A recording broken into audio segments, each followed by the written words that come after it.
Welcome back to News 2 at 4. I'm Bob Mueller. And I'm Alex Dennis. Well, doctors have seen an increase in positive test results, so how can you protect yourself this go around?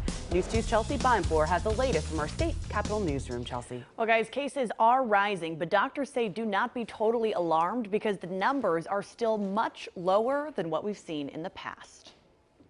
I think it's going to be like the flu. It's going to be here forever, and there's going to be seasons where we have to take more precautions than others, just like the flu season. As we head into the summer months, people's perceptions of COVID in Tennessee are split. I think we've all gotten to the point where most people are vaccinated and people have had it. I'm wearing the mask right now because especially now my sister's in the hospital. I got all my shots, and I'm still wearing it because I'm still scared of what's going on.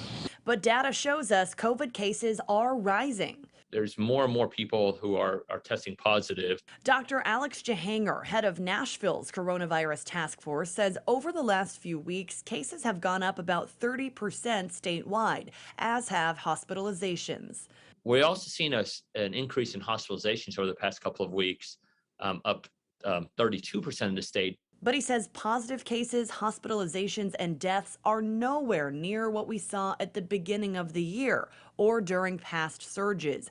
You can see the clear dip in cases illustrated in these charts created by the State Department of Health. It's not a novel virus to a lot of people anymore. Our bodies have been exposed to it, whether through prior infection or through vaccinations. If you're immunocompromised, consider wearing a mask or limiting your exposure to large crowds. I think people who think COVID's over, it's not over. We just need to be aware of it and just do your own risk analysis of what you want to expose yourself to.